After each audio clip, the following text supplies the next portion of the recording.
Panitikan ng kahirapan at ilusyon ni Abra. Ang kahirapan ay hindi lang kawalan ng pera. Ito ay kawalan ng pagkakataon, pagpipilian at madalas ay napapaligiran ng mga pangakong walang katuparan. Ito ang ipinapakita ng mga akdang pampanitikan sa ating bansa. At ito rin ang mensahe ng kantang Ilusyon ni Abra. Pareho nagpapakita na ang ginhawa na ipinapangako sa atin ay minsan parang panaginip lang, hindi nakakamit at madaling mawala. Ugnayan ng mga sanhi ng kahirapan at ilusyon. Kawalan ng edukasyon at pagkakataon.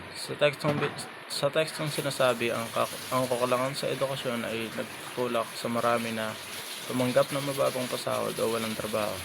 Sa kantang Ilusyon, makikita ito sa mga linya nagpapakita ng kahit anong pagsisikap, mahirap umahon kung hindi kumpleto ang kagamitan at pagkakataon. Para bang nagsisimula ang iba sa unahan habang ang mahihirap ay nasa hulihan pabago magsimula ang laban. Ang edukasyon dapat ang magtataas sa atin, pero kung hindi ito abot kaya, nagiging ilusyon din ang pag-asang makakaahon. Korupsyon at pangakong hindi natutupad. Ang teksto ay nabanggit na ang kaban ng bayan ay napupunta sa bulsa ng mga politiko sa halip na sa tao. Ito mismo ang sinasabi sa ilusyon. Ang mga pangako na pag-unlad ay parang panlabas na anyo lamang, walang tunay na laman. Ipinapakita ng kanta na madalas ay may mga taong nasa itaas na nakikinabang habang ang karamihan ay naiiwan na umaasa sa pangakong hindi naman dumarating.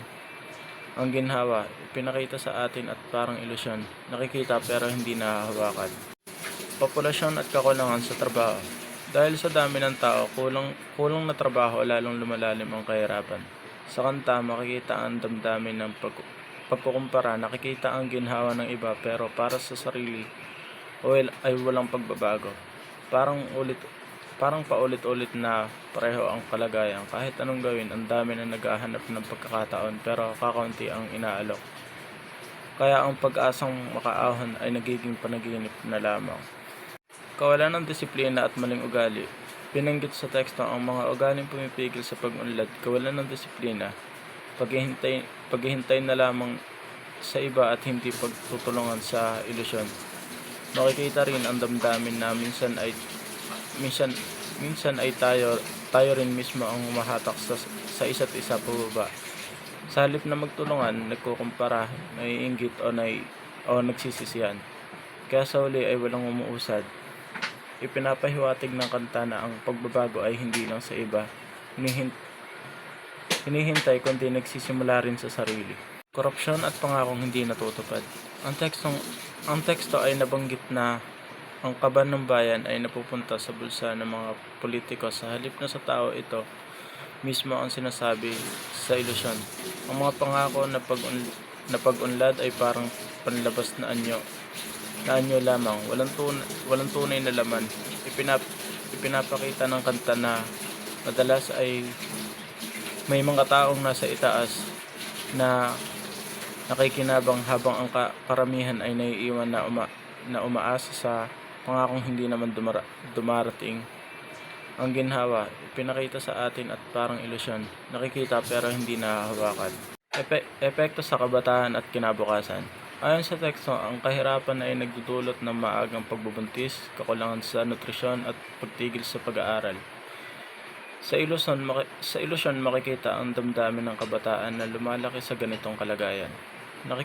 Nakikita ang mundong maganda, pero parang may harang na hindi makalusot, parang pinapanood lang ang pag-unlad ng iba, habang sarili ay hindi makagalaw. Ang kinabukasan na dapat maliwanag ay nagiging malabo dahil sa sitwasyong hindi naman nila pinili. Mensahe ng dalawang akda. Parehong sinasabi ng panitikan at ng kantang Ilusyon na hindi sapat ang mangarap lang. Hindi sapat ang maghintay na magbago ang paligid. Ang kahirapan ay hindi lang kawalan ng pera. Ito ay kawalan ng katarungan, pagkakataon at tunay na pagtutulungan. Ipinapaalala sa atin na ang ginhawang pinapangako sa atin ay hindi dapat mananatiling ilusyon. Kailangan nitong maging totoo para sa lahat, hindi lang para sa iilan. Bilang kabataan, ang hamon sa atin ay huwag maniwala na ganyan na lang palagi ang mangyayari. Ang kantang Ilusyon ay paalala na ang mga pangako ay hindi palaging totoo. Kaya tayo mismo ang dapat gumawa ng paraan, hindi ibig sabihin na dapat mahirap ngayon ay mananatiling ganyan habang buhay. Ang tunay na pagbabago ay nagsisimula kapag hindi na tayo nakokontento sa paningin lang, kundi hinihingi natin ang katotohanan at justisya para sa sarili, sa kapwa at sa bayan. Good afternoon po. Ang napili ko pong kanta ay yung Ilusyon by Abra at group 3 po kami. Makikita po dun sa kanta kung ano po ang kalagayan ng Pilipinas. Ipinapahiwatig ng kanta na kung paanong ang korupsyon ang nagiging isang sanhi kung bakit naging ganito ang Pilipinas. Hindi man po siya tahasang sinabi na tungkol sa korupsyon, pero ganun po yung itinutukoy ng kanta. Halimbawa pong kalagayan ng Pilipinas ngayon ay ang kahirapan. Ayan. Marami po kasi sa atin ang hindi nakakakain ng maayos, marami ang hindi kumakain talaga, at marami namang kulang po yung pera nila para lamang may maitusto sa pang-araw-araw. Kaya nga po sabi dun sa kanta, maraming mga Pilipino ang nangingibang bansa at saka ang iba naman ay gumagawa ng immoral na bagay para lamang may makain. Pangalawa din pong kalagayan na nangyayari ngayon ay ang pagbaha, which is nga dahil nga sa masamang panahon na dulot ng bagyo at saka ng habagat, marami sa mga lugar sa Pilipinas ang nabaha, gaya po nung nangyayari sa Metro Manila. Ngayon, ang tanong, bakit nga ba nagkaroon ng mga baha? Siyempre, dahil po yan sa korupsyon. Hindi ko sinasabi na puro lamang sa korupsyon, pero kung sila po ay gumawa ng maayos, na may maayos na madadaluyan ng tubig, hindi po magkakaroon ng baha. At kung meron tayong maayos na drainage system at saka may mga tulay na mga maayos, hindi po tayo babahain. Ayan po, gaya nga po nang nangyari sa ghost project, na maraming mga ghost project na nangyayari. Imbis na mapapunta sa Pilipinas, imbis na mapapunta ang pera sa mga mamamayang Pilipino, napupunta sa bulsa nila. At saka sinasabi din dun sa kanta yung mga pangako na napapako or mga di natutupad.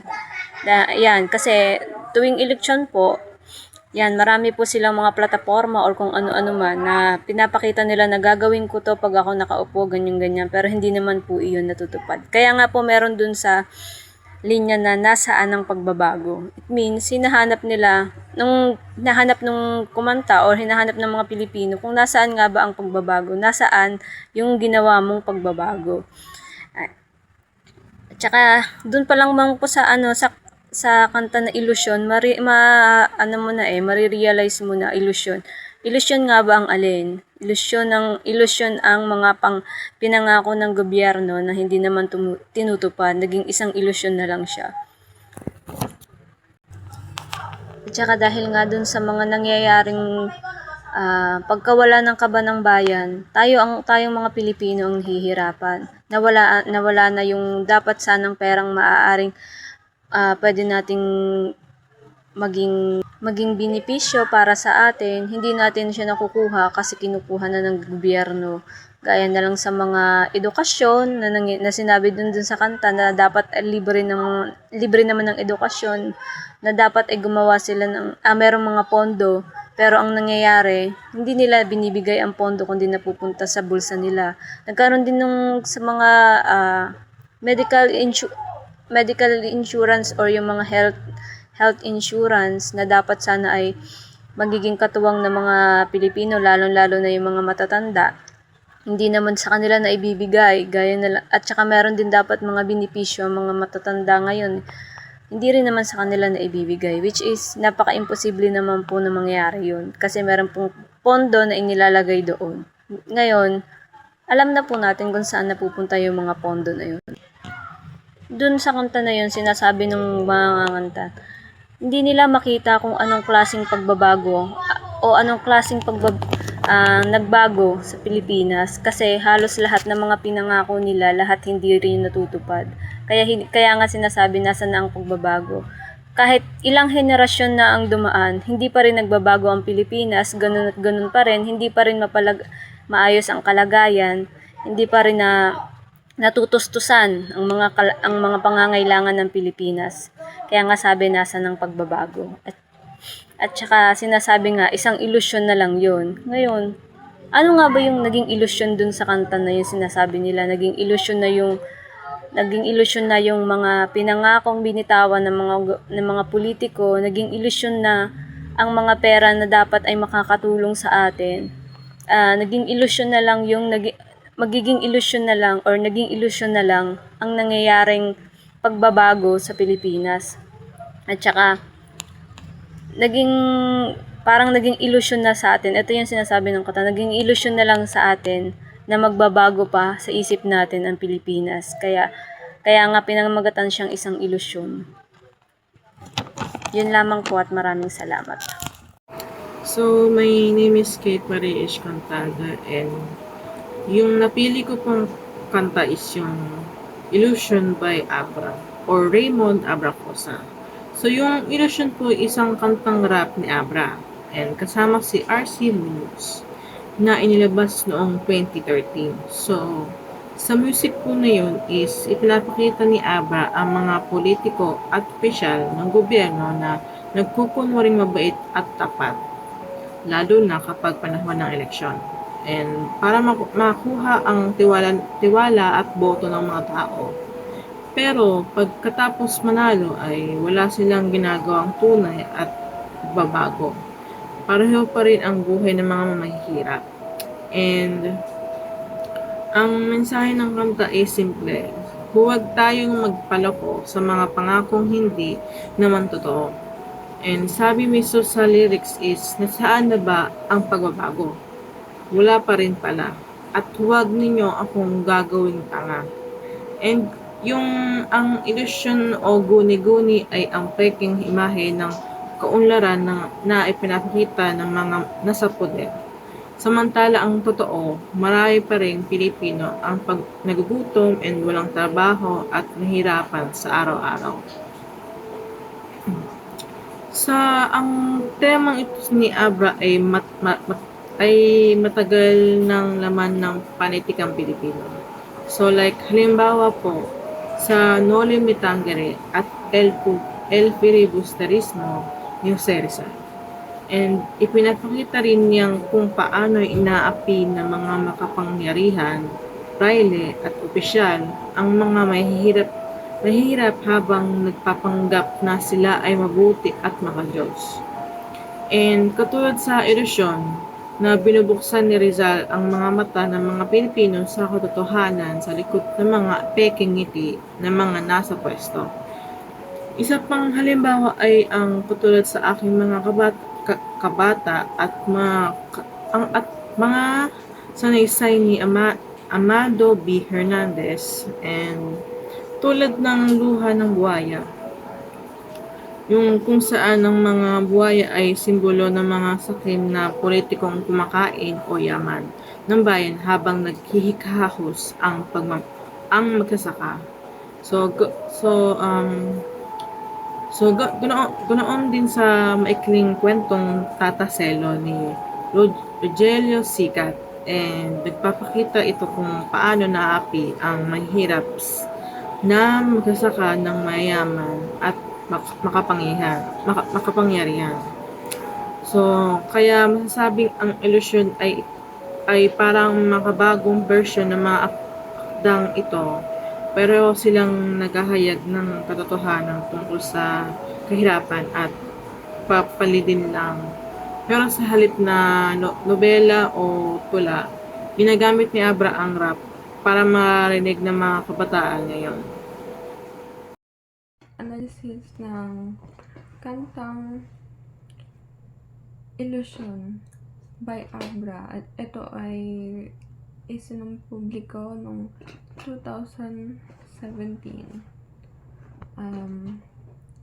Ang kantang ito po ay nagpapahayag na mga problema sa ating bansa, kagaya po ng kahirapan, ang korupsyon, at ang paghahanap po ng pagbabago sa ating lipunan.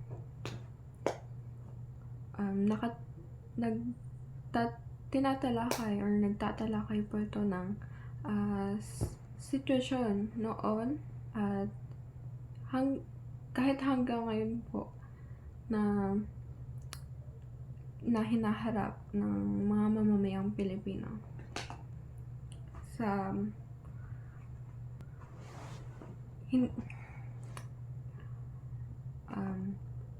sa linyang nasaan ang pagbabago. Sa linyang po ito, pinapakita po na nananatili pa rin po ang mga problema at walang pagbabago na naibibigay ang mga gobyerno sa atin. Another linya po, magaling lang sa salita. Sinasabi po dito na wala pong konkretong aksyon ang mga nasa taas or gobyerno po natin. Sinasabi lang po na ang magagandang salita gaya po ng sa eleksyon, pinapakita po sila na may mga magaganda po silang proyekto, magagandang magagawa sa komunidad, pero wala pa silang konkretong aksyon at nananatili pa rin po itong problema. Kaya sa linya po ito, magaling lang sa salita. Para po sila ay maboto, kaya po sa eleksyon, maboto ng mga tao. Isa din po sa mga linya ng kanta, buksan ang iyong mata. Nagpaparemind po ang kanta na ito na huwag tayong maging bulag at dapat tayong maging mapanuri sa ating example sa mga binoboto po natin sa gobyerno. Kailangan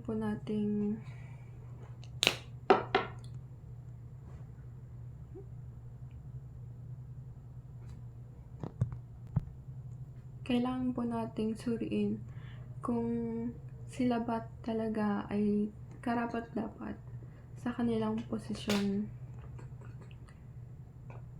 na running for. At para din po ito sa ating kinabukasan. So, overall, pinapakita po nito ang